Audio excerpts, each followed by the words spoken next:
Chapter 14 is going to be a story about one man, Gregor Mendel, and the peas that he loved. If you look here, you'll see Gregor Mendel was a monk. He ultimately lived and did most of his work in the 1850s and 1860s. Just by looking at him, you can see that he was intelligent and a player. He ultimately was trained in botany, so plants, and he liked math a lot, so he's trained in like probability, statistics, and so this worked out really well. And he happened to become an abbot, so he was at a place that had a large acreage where he could ultimately grow stuff. And so he was growing peas and trying to kind of analyze how genetics, how information was spread from one individual to the next. Now, when he was alive, there was a prevailing hypothesis called the blending hypothesis, which was that if you crossed two individuals that had kind of different versions of a trait, so let's say dark skin and light skin, you would get someone who was kind of in the middle. Now we know at this point that that idea is kind of garbage. But at the time, that was the best kind of guess that they had. And so as he started his work, he would look at these different traits. There were 7 different traits in these pea plants, and each of these traits had 2 options. So it'd be something where it's going to ultimately be a yellow pod or it's going to be a green pod. So he would breed the yellow pod peas with themselves to make sure that he had what he called a true breeding or pure breeding strain. Ones that when self-pollinated with the, so essentially reproducing them with themselves, plants can do this in some cases, that he was making sure that he was able to get all yellow podded plants. And he did the same thing with the green pods. He did the same thing with the ones that had kind of like a swelled pod, if you will, versus the ones where it was restricted, like you vacuum sealed it around the peas. And then you can see flower color, the color inside the peas themselves, smooth versus like wrinkled, or round versus wrinkled peas. And then he did some stuff with just the height and then the location of the flowers, whether they were kind of at the end or whether they were further down into the plant. So for these 7 things, he managed to get these kind of true breeding, these pure strains that always self-pollinated to give him more of the same guy. But he didn't stop there. He ultimately said, all right, what happens if I take and cross these different versions? What if I take and cross-pollinate, so between plants, a true breeding yellow pod plant with a true breeding green pod plant? And so by crossing these 2 guys, he wanted to see what he would get. And this is essentially what started off his research. And then he bred and ultimately took data upon, I believe it was around 29,000 plants. So this guy didn't just do this once or twice and call it a day. He did it a lot. And he took meticulous records to try to figure out what was going on behind this idea of heredity. What was going on that was allowing things to occur with genetics so that we could figure out how we can pass things on. So before we kind of get too crazy with this, let me go through and make sure that we get the terminology, because that's going to be kind of an important concept that we know what we're talking about. So as far as the terminology goes, we're going to talk about what he used, some of the words that he would say, and we're going to talk about now what we would say for those. So back then, he would have said a character, and a character would be something like pod color, all right? Now, we would now consider that a gene. So we would say there's a gene for pod color. So there's going to be a specific kind of section that's going to say this is where the code is for pod color. Now, which version of pod color you have, he called a trait. So this will be like the version that you have. Otherwise, you could also think of this as being, in the case of pod color, yellow or green. Those were the 2 versions. And an allele is what we now call that. So for a gene, you will have alleles. Depending on what exact type of organism you are, you might have 1 allele, you might have 2, but the alleles will be, for height, it'd be like tall or short. And then true breeding we've kind of covered. This is when you can breed it with itself essentially and get all offspring that are identical, that are just like it. And we now know that this essentially means the plant is homozygous. And so homozygous, this whole idea just means that you've got 2 traits or 2 alleles that are both going to say the same thing. So essentially you'd have like yellow, yellow is going to be what that plant codes for. You guys, if you've done this before, then you should be aware that there'll be something like, if it's tall, you might be big T, or the other way you could be is little t. That would be a true breeding short plant. And then hybrids were when he crossed these guys. So he took like this pure breeding, this true breeding tall plant, crossed it, we usually do an X to show that, with a true breeding short plant, and then he'd get the hybrids, which essentially just means a heterozygote, if you remember that. So that means you've got different alleles. Homozygous means same alleles, but in this case we've got different alleles, so we essentially have a big T in this case and a little t. So we've got a tall allele and we've got a short allele, or as Mendel would say, we have a tall trait and a short trait. So kind of with some of this terminology now, it makes it easier for us to discuss exactly what he did. So what he did starting off is he did what we'd call, well, let's go through this first. He took the parental generations, we call these the P's, so this would be the true breeding parents. In this case, we're going to use shrimp because this is what I could find that I liked. So you can also envision these as peas if you'd like, don't care. So we have this pure breeding or true breeding black shrimp. These are like the guys in our aquarium, the red cherry shrimp. And then we've got this true breeding or pure breeding red guy. Now oftentimes you'll see that once we know which one is like dominant, which trait tends to show up more, we'll oftentimes make the guy that shows up less, called recessive, a lowercase. So in this case, you'll see amongst the offspring, the next generation, if you will, the F1, the first filial. So this is the first set of offspring. They were all black. So that means that this guy, the black trait, is dominant. So we would oftentimes, in our own work in the classroom, we would say that big B would be black because that's dominant. And instead of writing little r for red, you'll see it's lowercase, but oftentimes we'd put like a little b just to make sure we know it's for the same gene. In this case, they just did a lowercase r to show that it's recessive, but they still use an r for red. It's not like that's breaking all the rules of genetics. There's just some certain standards that some people adhere to. So typically, if I was doing this, you would see me say little b would be red, just to kind of stay consistent, whereas big B in this case would be black. All right, so they went through and they got all these black shrimp. Or in his case, he got all these, if you're talking about tall and short, he got all these tall pea plants. Or he got all these pea plants that had yellow pods. And so then he said, well, I wonder what happens if I cross some of these F1 guys. So he gets a couple of these F1 guys, I don't know, puts a little alcohol in the water in the case of shrimp, whatever. Don't do that, it kill the shrimp. But ultimately gets them to reproduce. So in the case of the pea plants, Mendel would just take some of the F1 pollen from one plant and put it on another F1 plant and cross them. And then they look to see, well, what happens in this F2 generation. So you'll see this is the second filial, and this keeps going if you keep doing this. You'd have F3, F4. And so this is what we call that monohybrid cross, because this F1 individual is a hybrid, and so's the other, because all the F1s are hybrids, right? They've got a black and a red allele, black and a red, black and a red. They're hybrids.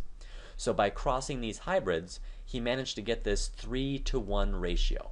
And so that meant that there was 3 shrimp, or whatever you want to consider it, that were black, and then we had 1 that was red. So for Mendel, he got 3 talls and 1 short. He got 3 yellows and 1 green. And so he did this for all these traits. You know, we had 7 different traits he's looking at. So he did this over and over again, and he kept seeing this pattern, that when he crossed these true breeding parents, all the F1 guys had one specific version of the trait. And then when he crossed the F1 guys, the guy who seemed to disappear came back. So obviously it wasn't actually gone, and this makes no sense with blending whatsoever. And so he was able to then, from this data, using his mathematical skills, which were legendary, at least in my estimate, because I could not have done this, he was able to take that and work out what we know as the law of segregation, where he figured out for this to work, you have to have 2 alleles for every character. So he figured out that you must be, if you're tall true breeding, you must be big T, big T.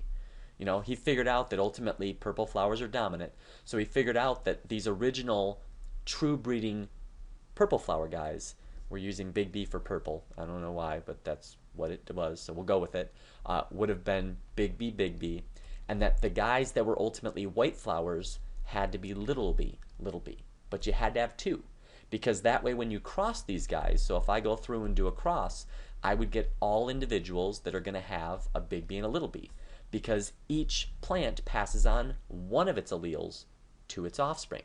So when it makes sperm or pollen or the ova or eggs or whatever it is it's making, whatever gamete, it's going to go through and pass on only one of these guys. Now, if you're true breeding, you've got 2 of the same options, big B or big B. I wonder which it's going to be. You know, little b or little b. Been a lot of choice there. And so you always have to get one of the big B's and one of the little b's. So the F1s are all going to be hybrids.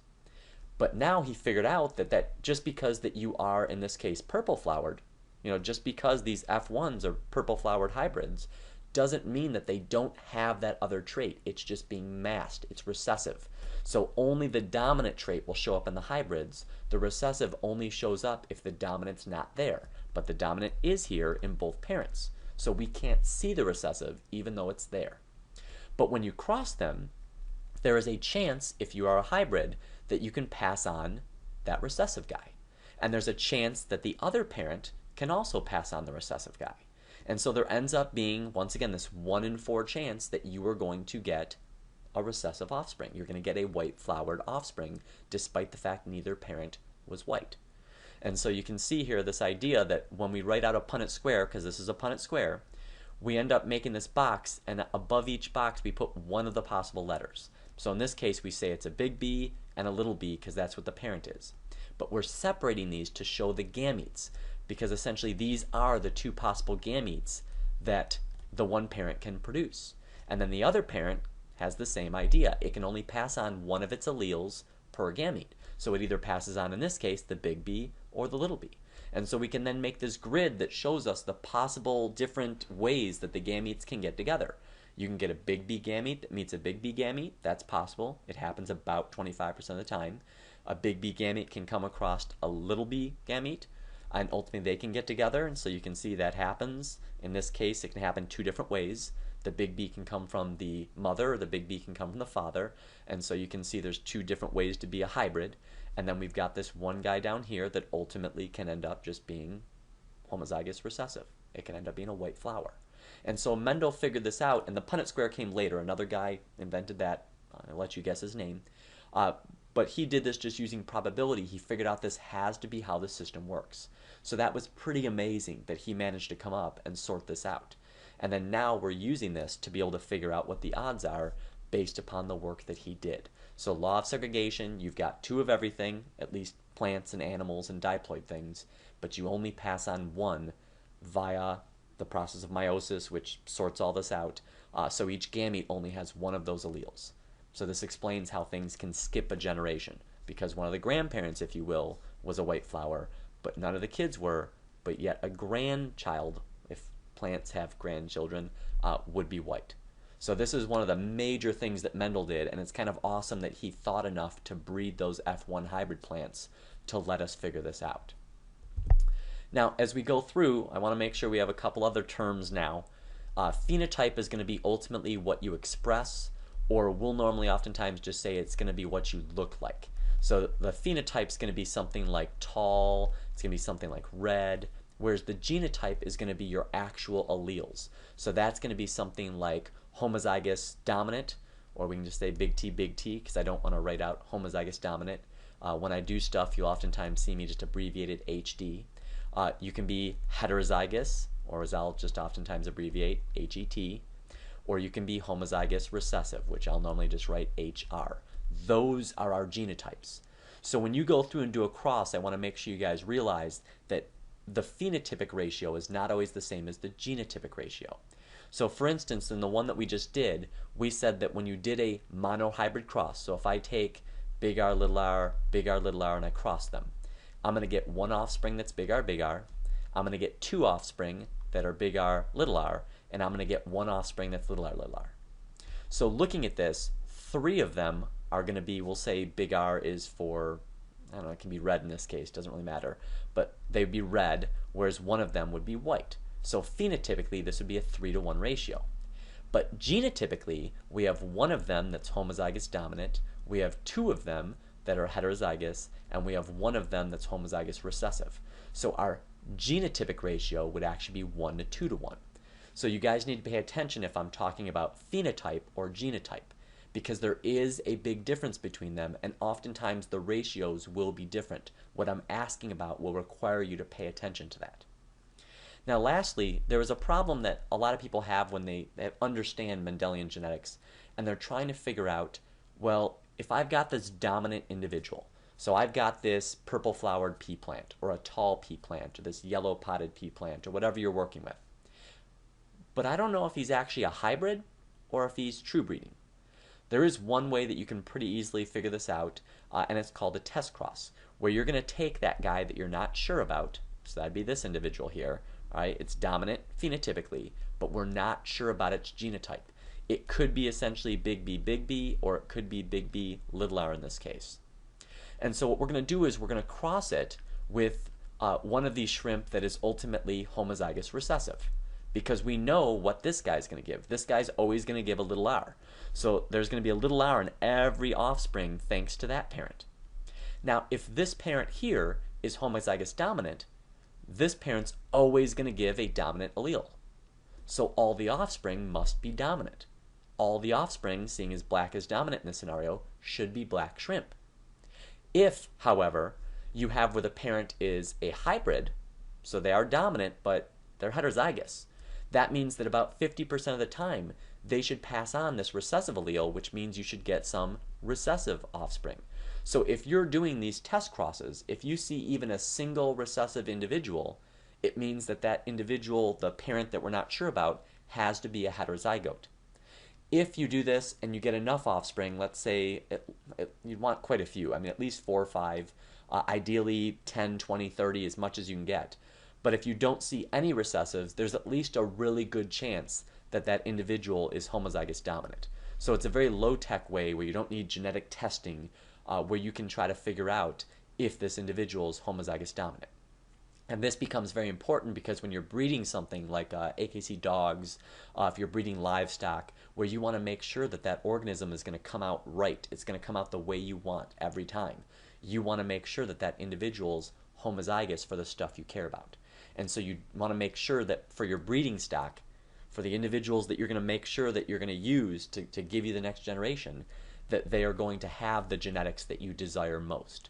And so this is done oftentimes with specialized breeding. That's why if you buy a dog that's certified for breeding, that's a specific breed. You know, I don't care what it is. It could be a Norwegian elk hound. It could be a basset hound, whatever. That's why they tend to be so expensive, because they have these pedigrees, these histories that go far back to try and show that they're true breeding, to try and show that this dog should produce high-quality dogs that have the characteristics that you want. Now, Mendel didn't kind of stop there. He came up with one more law, and that law is the law of independent assortment. And so this law is a little bit trickier. Segregation, just think segregate, separate, so we just separate the alleles when we reproduce. But for independent assortment, he said, well, I figured out what happened if I just look at tall. You know, if I just cross these guys for height, I can figure that one out. But he said, what happens if I take someone, for instance, that's tall and purple, and I go ahead and cross them with someone who's short and white-flowered instead of purple-flowered? What happens if I look at 2 different characters or 2 different genes at the same time? And once he did this, he got these guys that were, just like before, hybrids for both traits now, though. But they're still hybrids, but we'll call them dihybrids because there's 2 different characters. There's 2 different genes involved. So he then took them, just like before, and he crossed them because he was interested if he would see where the offspring were 3-to-1, tall and purple, 3 of them, and short and white-flowered for 1, or if he'd see a mix where some of them were tall, but then they had white flowers. So it's kind of odd because they have 1 dominant trait, but not both. Whereas before, they always had both dominant or both recessive. So he wanted to see if these guys would get mixed up, if you will, or ultimately if they kind of stayed together. So if you inherited tall and purple together, and you inherited short and white flowered together. And so by doing this, he was able to figure out that characters actually do separate independently, separately from each other. So in other words, which T you get does not affect which P you get. So I can get the big T and the little p. Or I can get the big T and the big P. It doesn't matter. So you can be tall and purple flowered, or tall and white flowered, or short and purple flowered, or short and white flowered. Whichever combination can occur. And that's what's called the law of independent assortment. So to kind of look at this and hopefully make it a bit clearer perhaps, when you're going through and doing a dihybrid cross, which will have 16 boxes instead of 4, you're still going to do it much the same way, where you're going to put one parent up top, the other parent on the side. I'm not too worried about exactly goes where. But you're going to go through and you've got to realize that if I've got, in this case, we're using R's and Y's, you have to realize that I can get this big R that can go with this big Y, or the big R that goes with this little y. So you're essentially going to FOIL. So you're going to take the first R and put it with either Y, because you have to pass on one allele for each gene, or one trait for each character. So for the R gene, I have to pass on either the big R or the little r. And then for the Y character, I have to pass on either the big Y or the little y. So you can know that you've screwed up your dihybrid cross if you write something like this as a possible gamete, because you just killed the thing. It's got to have a Y and it's got to have an R. So what you're going to do then is just FOIL, where it's big R with each of the Y's and little r with each of the Y's. And you can see that's what they've done. We have little r with little y, we've got little r with big Y. We've got the big R with the big Y, we've got the big R with the little y. So we're representing all these possibilities. Now sometimes it'll be a lot easier where it could be something like, big R, big R, big Y, big Y. And then it's always going to be a big R and a big Y. But in this case, in the dihybrid cross, you'll see we'll have 4 different types of gametes, and then the same thing for the other parent. Little, little, the little big Y, big, big, big, little. So we've got our 4 possibilities. So then we fill in our boxes, and you'll see that we get this kind of unique mix. The parents were all going to be green and what we call constricted, okay?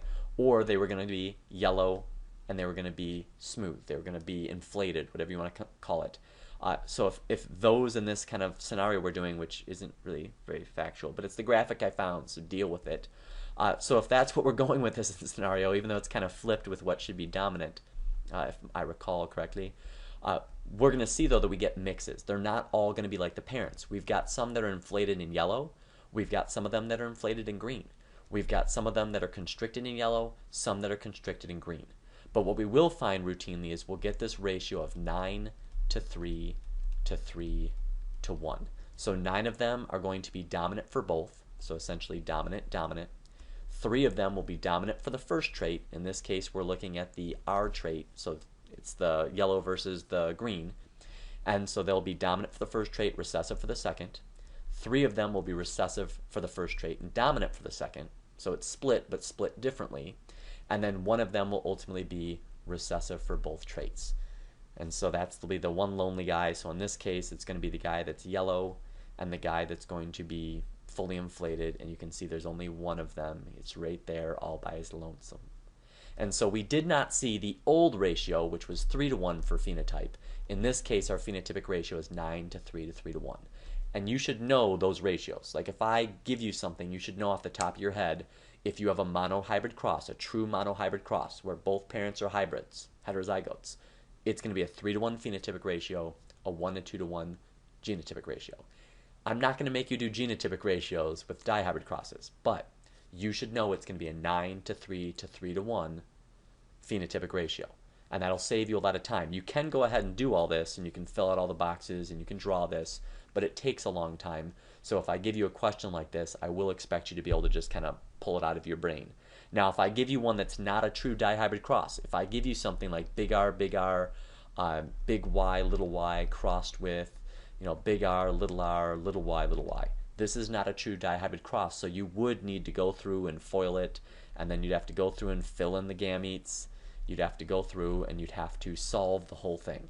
And so that will be more of a pain in the butt, but I'm not going to give you a bunch of those, and we will work on them to practice in class.